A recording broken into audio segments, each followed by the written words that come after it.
mas não estou a ver a apresentação. Está a Já dar? estou a ver. É? Já está a dar, sim. Ok. A Joana vai passando os slides, é isso? Joana, Sim, eu passo dos slides.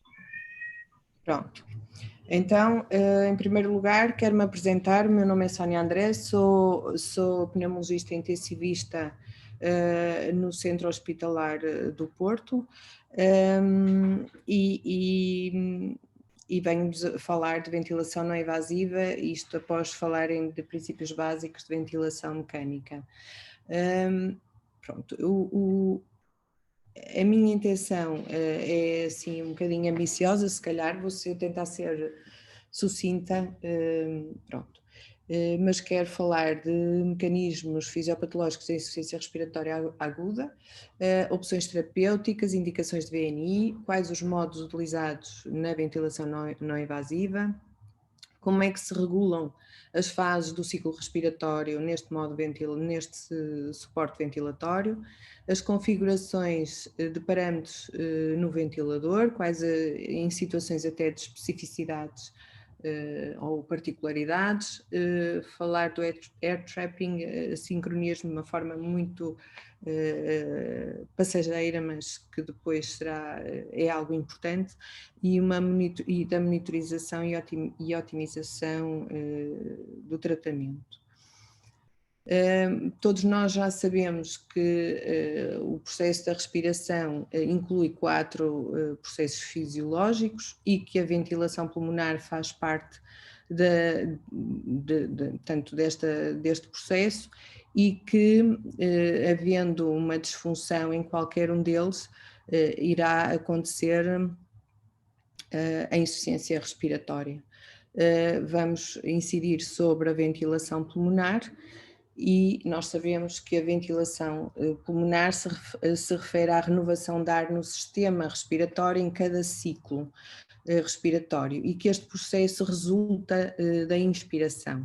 Ora, a inspiração ocorre quando a pressão intrapulmonar é negativa, à custa de força exercida pelos músculos respiratórios. Músculos estes, o principal é o diafragma, temos os músculos da parede torácica, e quando essa pressão negativa se cria, portanto a pressão intrapulmonar é inferior à pressão atmosférica e o fluxo de ar ocorre na direção alveolar.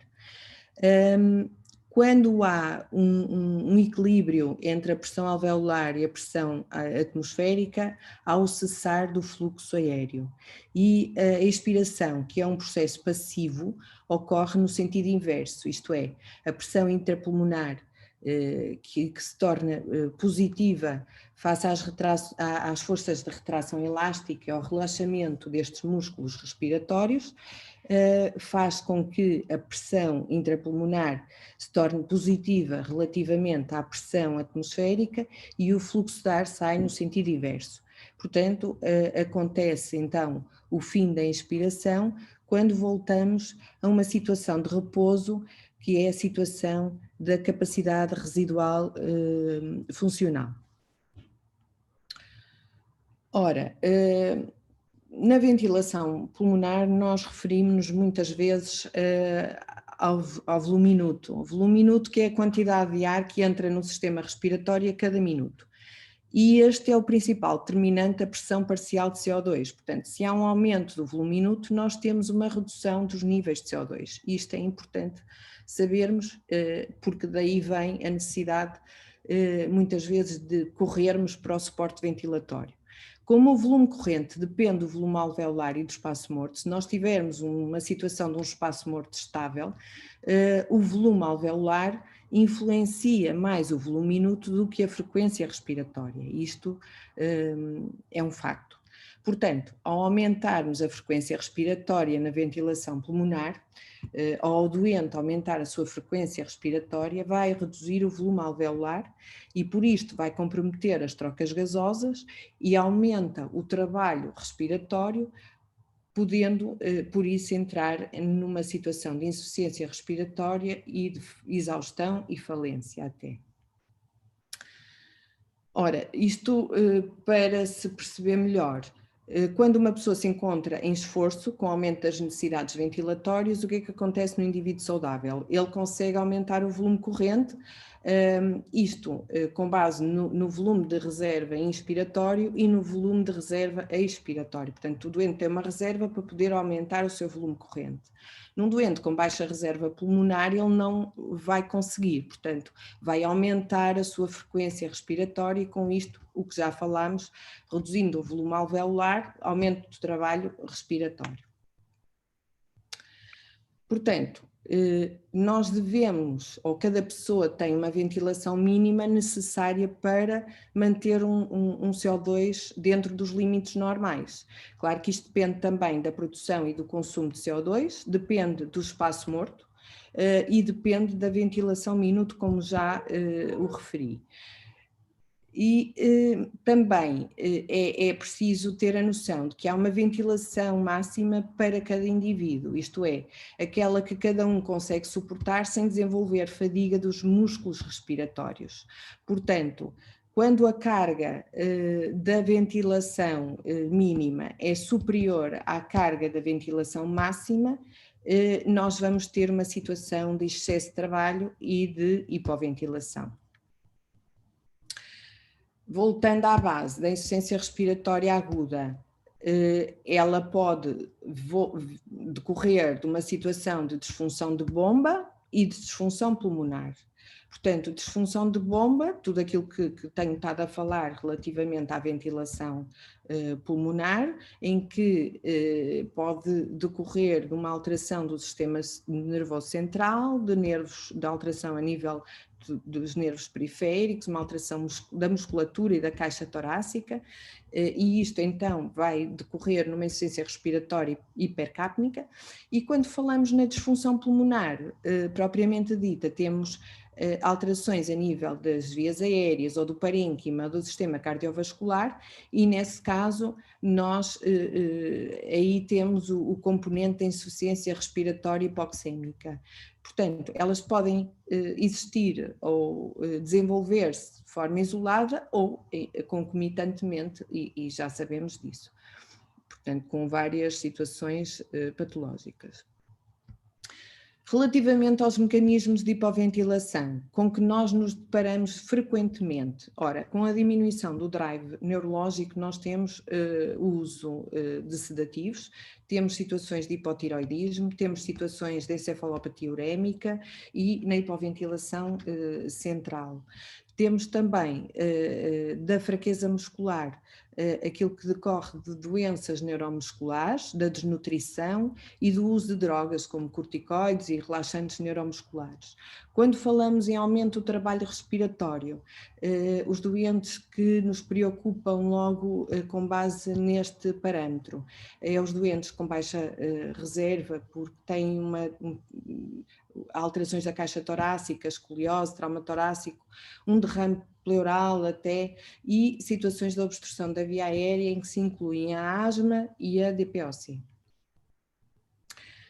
Na insuficiência respiratória hipoxémica, nesta os mecanismos, como eu já disse, têm mais a ver com a disfunção pulmonar e os mecanismos fisiopatológicos são alterações da difusão, alterações de ventilação-perfusão, o shunt, mas também entra a hipoventilação alveolar. O que é que nós fazemos para melhorar a oxigenação? Portanto, estou a falar sobretudo da insuficiência respiratória hipoxémica. Nós vamos procurar escalar de forma a suplementar com FiO2 mais altas para atingirmos parâmetros de saturação que rondam os 92% a 96%, obtermos uma melhoria da dispneia e conseguirmos reduzir a frequência respiratória, que já vimos que é essencial. Portanto, deve estar em níveis inferiores, a frequência em valores inferiores a 25 a 30 ciclos por minuto, ou se observarmos uma redução da frequência respiratória, pelo menos em 20% do basal. Portanto, isso é sinal de que estamos a ter sucesso. Relativamente ao insucesso, o que é que nós vamos escalando. E aí pensamos noutras estratégias e nas estratégias de suporte. Muitas vezes ainda pensamos no suporte não invasivo, na insuficiência respiratória hipoxémica, apesar de sabermos que podemos protelar e podemos fazer com que o doente possa chegar à exaustão. Em que situações? Se não monitorizarmos, se for uma situação prolongada e estando a protelar uma ventilação mecânica invasiva. Ora, ainda agora, ou nós ainda no tratamento da SARS-CoV-2, foi algo que tivemos sempre presente e que as próprias guidelines, por exemplo, da Surviving Sepsis Campaign, nos indicavam, é que podíamos fazer um trial de VNI no ARDS ligeiro, mas com adequada monitorização do esforço e do rácio PF, não atrasando a ventilação mecânica invasiva. Portanto, estamos a falar de insuficiência respiratória hipoxémica. Mas nós, na verdade, quando queremos um suporte ventilatório, o que é que nós pretendemos? Minimizar o trabalho respiratório e melhorar a hipercapnia. Isto ao falarmos, sobretudo, na insuficiência respiratória tipo 2. Na insuficiência respiratória tipo 1, também reduzir o trabalho muscular e obter uma melhoria da oxigenação em situações como as que já falámos, da ARDS ligeira, insuficiência cardíaca congestiva.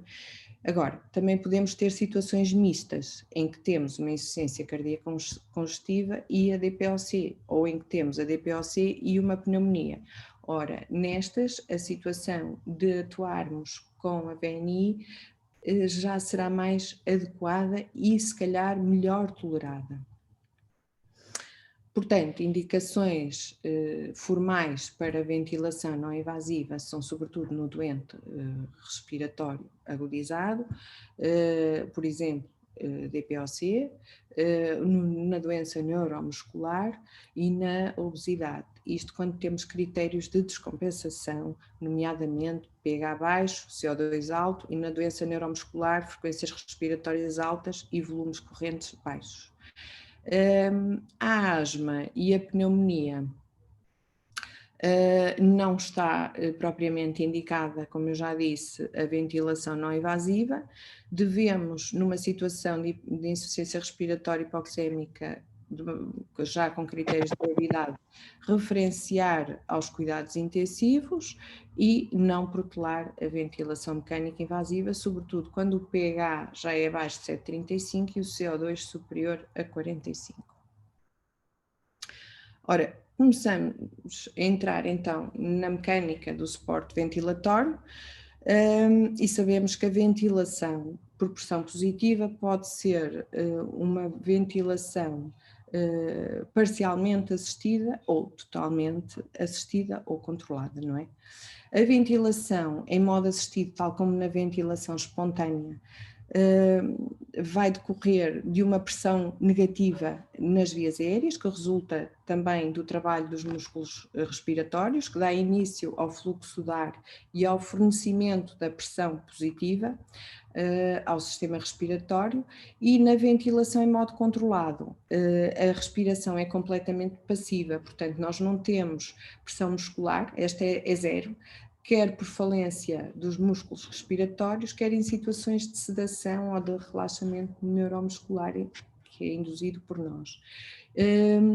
O início da pressurização depende apenas do ventilador, isto é, da frequência respiratória que nós programamos. Ora, a escolha dos modos ventilatórios depende deste equilíbrio entre o trabalho que nós pretendemos que o doente realize e a ajuda que pretendemos do ventilador.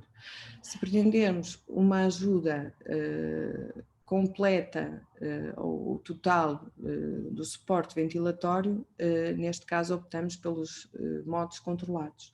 Contrariamente, se o doente pode exercer algum trabalho ou pretendemos que ele realize trabalho respiratório, nós optamos pelos modos espontâneos ou assistidos controlados, no caso de ventilação invasiva, ou espontâneos temporizados na VNI. No suporte ventilatório, como é que ocorrem os ciclos respiratórios? Nós definimos o ciclo por 4 fases. A fase de trigger, ou disparo, que é a mudança da fase expiratória para a fase inspiratória.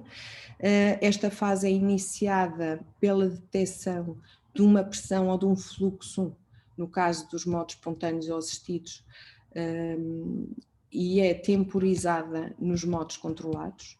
Depois vem a fase inspiratória, que depende da mecânica ventilatória de cada doente, falamos nas propriedades elásticas e resistivas do pulmão, e temos a ciclagem, que é quando há a mudança da fase inspiratória para a expiratória, que é o equivalente ao trigger expiratório, e por fim temos a fase expiratória. Portanto, nesta tabela, fazemos aqui a sistematização relativamente aos diferentes modos e como é que ocorre o trigger e a ciclagem. Portanto, em termos de modalidade, se for espontânea, o trigger inspiratório decorre apenas do esforço do doente, portanto a avaliação por uma pressão ou um débito para o início da ventilação, e a ciclagem depende da percentagem do fluxo inspiratório máximo que nós programamos. Relativamente ao assistido controlado, temos as duas componentes. O doente faz o esforço e o ventilador assiste, o esforço avaliado por pressão ou por fluxo, e temos de backup a frequência respiratória programada, em que o doente, se não executa, se não manda portanto, o início do ciclo respiratório, temos a frequência de backup em que o ventilador assiste. Na ciclagem, portanto, é com base no tempo expiratório programado.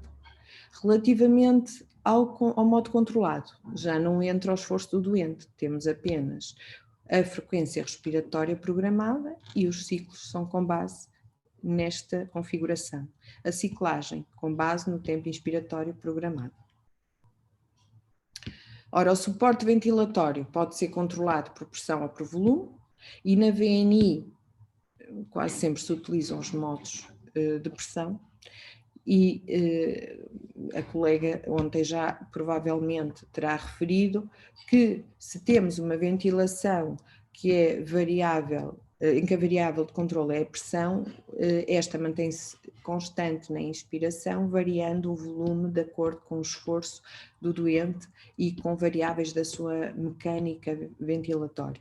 Se pelo contrário a variável de controle for o volume ou débito, estes são constantes durante a inspiração, e o que varia de acordo com a pressão nas vias aéreas, aliás, varia a pressão nas vias aéreas de acordo com o esforço e com as variáveis também da mecânica ventilatória do doente. Ora, os modos ventilatórios em VNI são diferentes, claramente, da ventilação mecânica invasiva, apesar de, atualmente, os ventiladores conjugarem os algoritmos de ambos os modos ventilatórios, ou de ambos os suportes invasivo e não invasivo. Ora, o modo SPAP é uma pressão contínua durante todo o ciclo respiratório.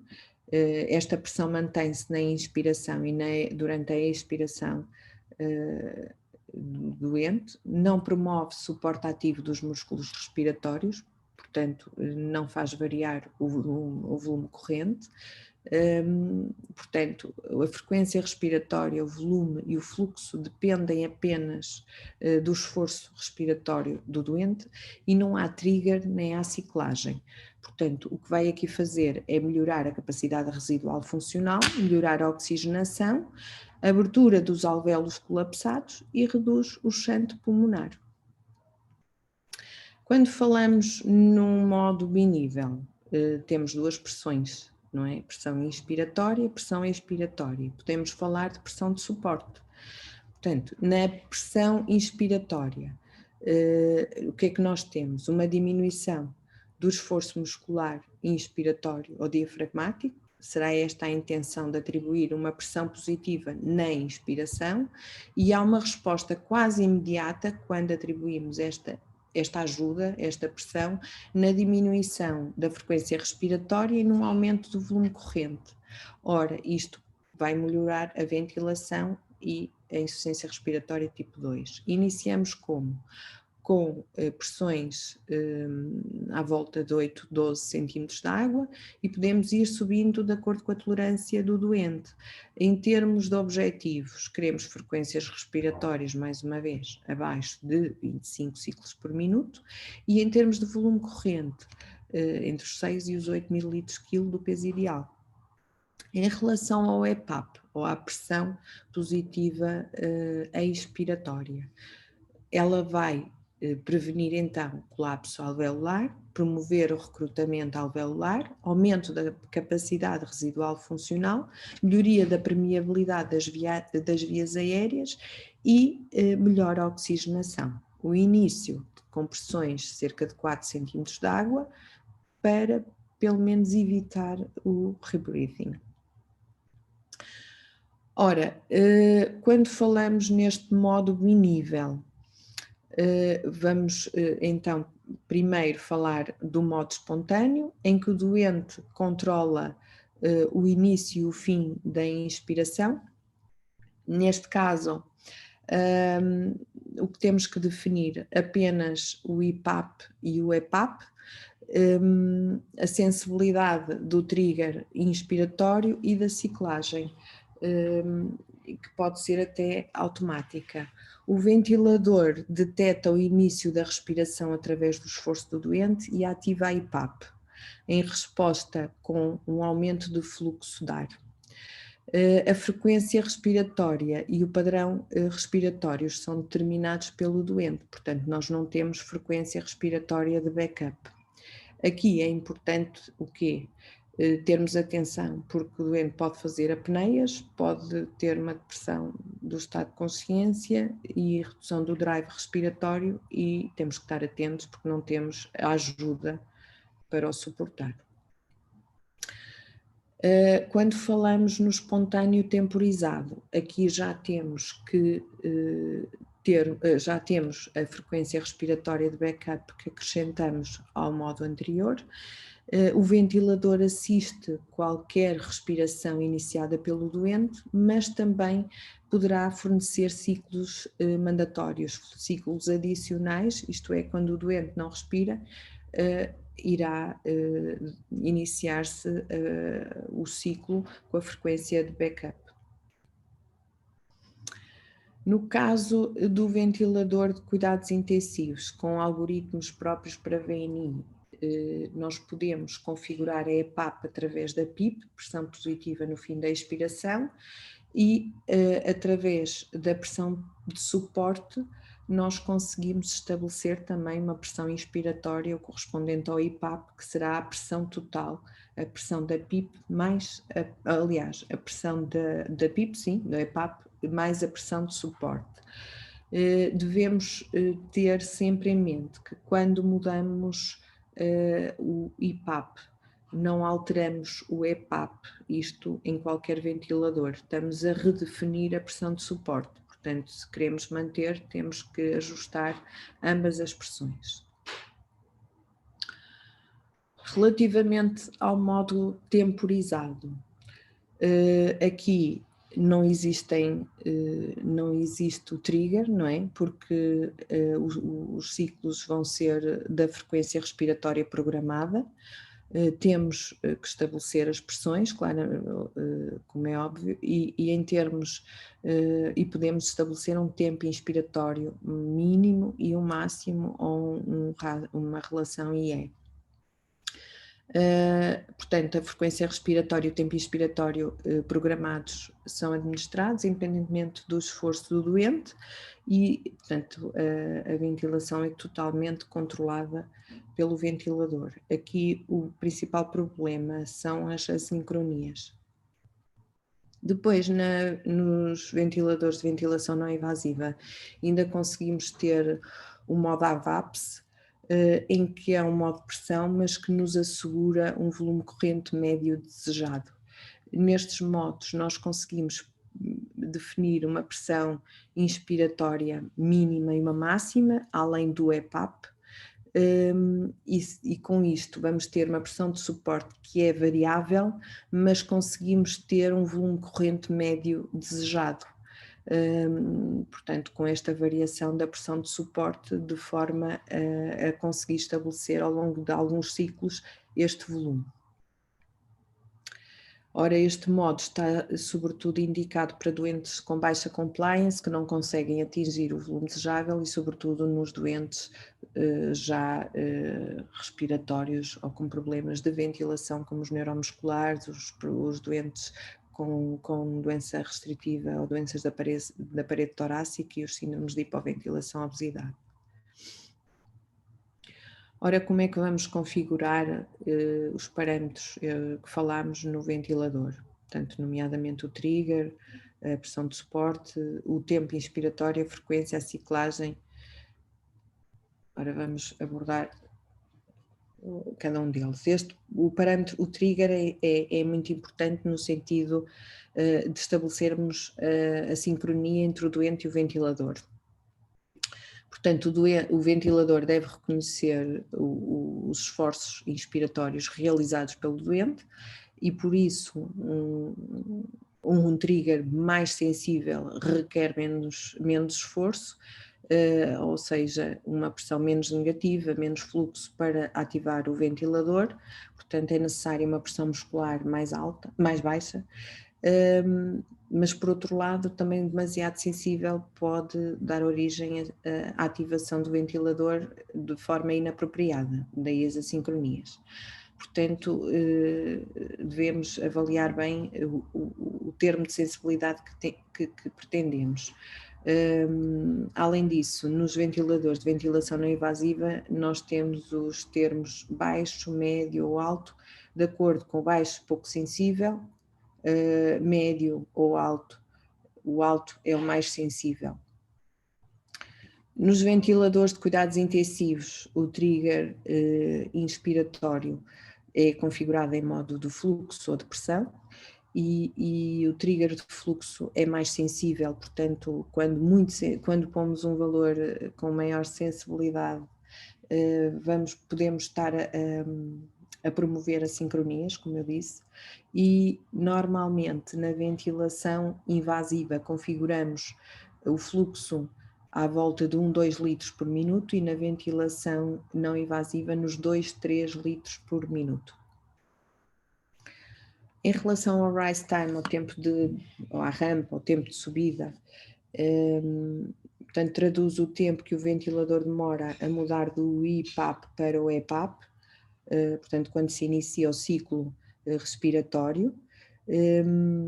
O tempo é o tempo de início da pressurização até darmos a pressão inspiratória estabelecida. Portanto, não deve ser demasiado rápida a rampa, porque também interfere no conforto, mas por outro lado também deve ser o suficiente para evitar um excesso de trabalho respiratório e neste caso aliviar também a dispneia, não deixarmos o doente estar ali devagarinho até receber a pressão adequada. Por isso, os valores médios estabelecidos para a ventilação mecânica invasiva são cerca de 100 milissegundos, na não invasiva 150 a 250 milissegundos. Portanto, aqui é uma medida ou um parâmetro de conforto, mas também que interfere no trabalho respiratório. Quando falamos em ciclagem ou trigger expiratório, tem a imagem de uma situação em modo de, portanto, não invasiva, mas num ventilador de intensivos. Essa ciclagem depende então da percentagem do fluxo inspiratório máximo, e isto para dar um exemplo, numa situação normal nós estabelecemos nos 25% do fluxo inspiratório máximo, portanto a mudança da inspiração para a expiração, e num doente obstrutivo fazemos precocemente, isto é, aos 50% do fluxo inspiratório máximo, como mostra a figura, já estamos a fazer a ciclagem para a expiração, uma vez que este requer mais tempo expiratório. Portanto, terem atenção, se a ciclagem for demasiado precoce, podemos não ter tempo suficiente para administrar o volume corrente ao volume tidal nos doentes restritivos, mas se for demasiado tardia também pode dar air trapping nos obstrutivos. Portanto, aqui temos que conhecer bem a mecânica ventilatória de cada doente. Ora, relativamente a parâmetros de pressões, na pressão no CPAP nós podemos iniciar com 4 cm de água, ir incrementando 1 a 2 cm de água até pressões que serão consideradas adequadas à volta dos 8 a 10, poderão ir até 15, mas poderão haver outros efeitos secundários de uma pressão tão elevada. O IPAP, nos síndromes de hipoventilação, obesidade ou nas situações de restrição, podemos necessitar de IPAPs mais elevados. Não devemos muitas vezes ultrapassar os IPAPs de 20 centímetros de água, porque também já causam desconforto com uma pressão já elevada e aumentamos o risco de insuflação gástrica. Relativamente ao EPAP, podemos também iniciar com 4 cm de água e ir aumentando, como fazíamos no caso do CPAP. No caso do DPOC, podemos iniciar até com uma pressão, apesar de, lá está, não queremos pressões intratorácicas altas, mas podemos estabelecer uma pressão que vai reduzir o gradiente, tendo o doente hiperinsuflação e PIP intrínseca. Portanto, estabelecemos cerca de 75-80% da PIP intrínseca.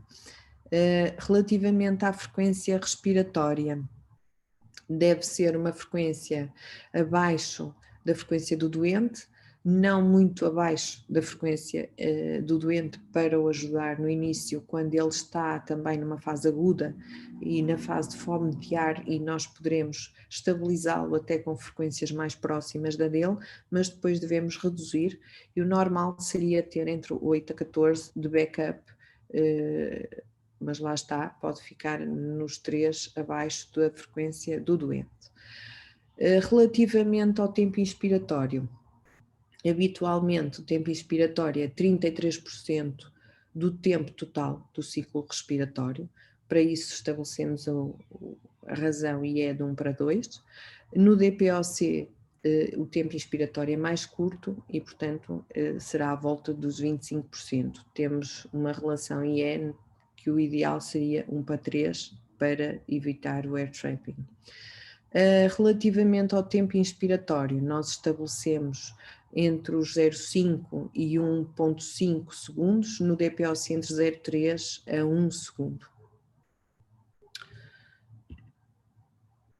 Relativamente à FIDO2, os objetivos já é a saturação entre os 94% e 98%, falei há pouco, entre os 92 e os 96 é o que está, o que até vamos estabelecendo para o RDS, e que no caso da hipoxémica acho que é adequado. Em relação à hipercápnica, já reduzimos para os nossos objetivos para saturações de 88 e 92.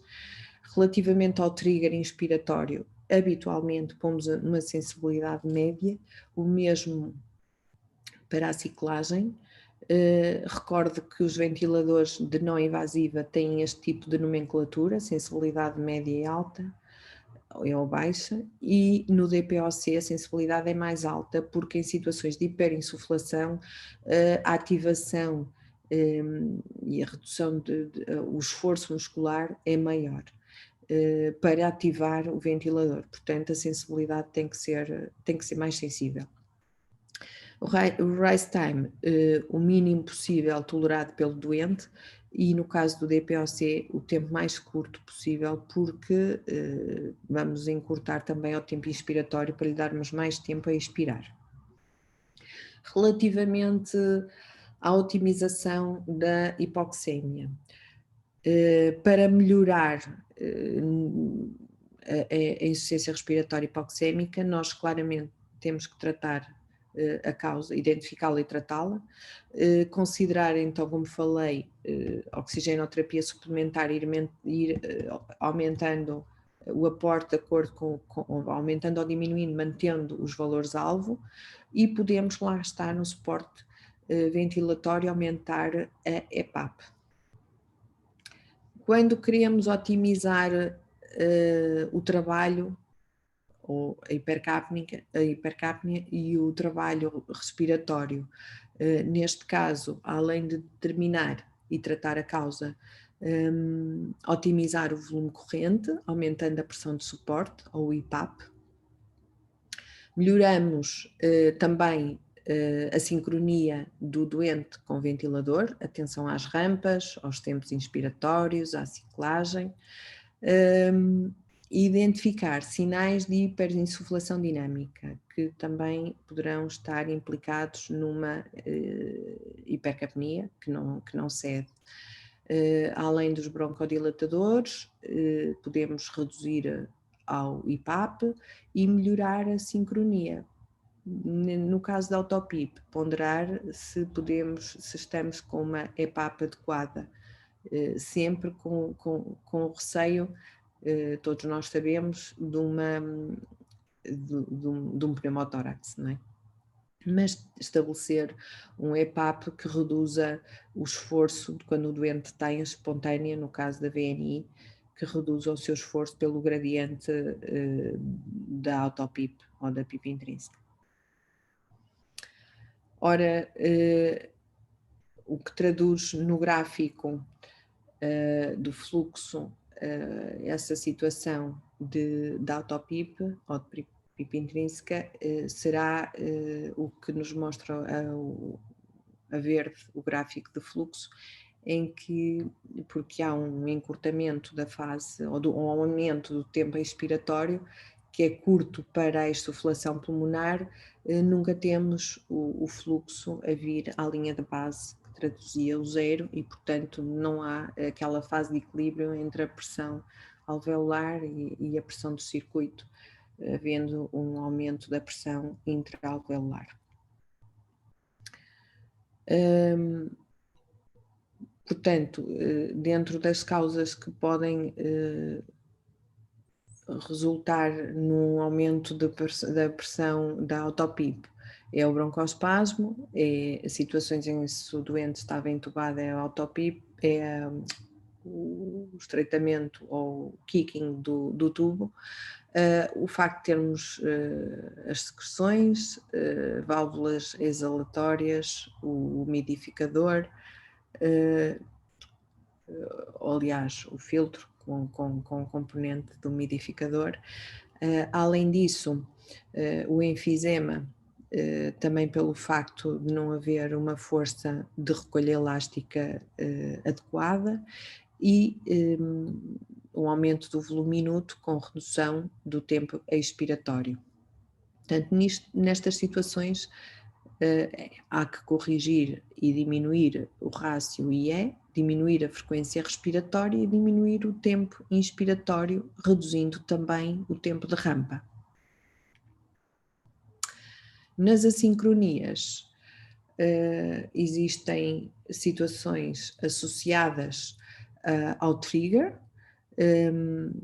sendo este mais sensível ou menos sensível do que aquilo que deveria estar estabelecido para aquele doente, podendo resultar em esforços, num esforço que não é efetivo por parte do doente, em autotrigger, portanto, desplotar do ventilador sem que houvesse necessidade, sem que houvesse um ciclo a iniciar, situações de double triggering também, e temos situações de ciclagem precoce ou tardia, que também fazem parte das assincronias. Ora, em situações de esforço que não é efetivo, nós o que é que verificamos nos gráficos? Que na pressão, no gráfico de pressão, há uma deflexão negativa, mas na curva de fluxo este aumento é ligeiro, portanto não é correspondido pelo ventilador e ocorrem movimentos torácicos, mas a pressurização do ventilador não acontece. Portanto, o que é que poderá resultar nesta situação? O próprio esforço do doente, que é realmente reduzido pela fraqueza muscular e diafragmática, porque o limiar do trigger inspiratório não é sensível o suficiente, porque há uma elevada pressão de suporte e porque temos uma hiperinsuflação dinâmica com uma mecânica ventilatória com padrão obstrutivo e por isso, atendendo à hiperinsuflação, a necessidade de um esforço mais importante e de um trigger que se calhar não se sente esse esforço. Ora, para otimizar, então otimizar o trigger, reduzir a pressão de suporte, aumentar ou subir ou sensibilizar o trigger expiratório, isto é, este é mais precoce, e adaptar a PIP. Ora, o que é que devemos fazer também? Devemos continuar a monitorizar e otimizar o tratamento de acordo com os parâmetros fisiológicos, ou observar o doente, ter parâmetros objetivos da nossa monitorização, temos que olhar para a monitorização respiratória para os gráficos e ver o padrão respiratório, ver a interação do doente com o ventilador, ver o formato das curvas, como falámos ali, o padrão ventilatório, nós conseguimos prever o autotrigger. O esforço dos músculos respiratórios, o abdômen se temos distensão gástrica e termos sempre à mão, em caso de falência ou insucesso da VNI, avançarmos para a ventilação invasiva, todo o material disponível para o procedimento. Agora, a decisão de avançar numa situação de insuficiência respiratória aguda para um modo invasivo, claro que é baseado em avaliações seriadas, quer do doente, quer das trocas gasosas, quer do seu conforto. Portanto, tudo isto hora a hora e se calhar não muito extenso nas situações que já falámos, sobretudo hipoxémicas. É importante, em caso de agravamento dos parâmetros fisiológicos e particularmente do pH e da função da frequência respiratória, pensar na necessidade de mudar a estratégia, mas também verificar se isto tem a ver com a interface, com os ajustes do ventilador, ou se não é nenhum deles e realmente a situação se agrava, considerar então, em definitivo, a escalada para a intubação endotraqueal. Portanto, não esquecer que a utilização da VNI é um processo dinâmico e é um processo de equipa que vai desde a seleção do equipamento à escolha do modo ventilatório. Devemos estar a resolver problemas que nos vão surgindo e a monitorização tem que ser muito apertada. Pronto, e dou como terminada a minha apresentação, deixo ficar esta indicação de bibliografia, de algumas orientações, caso queiram depois ler.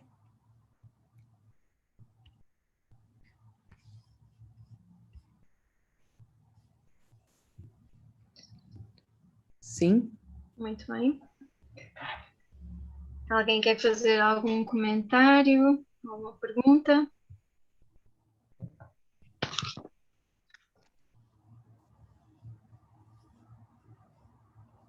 Acho que não. Não.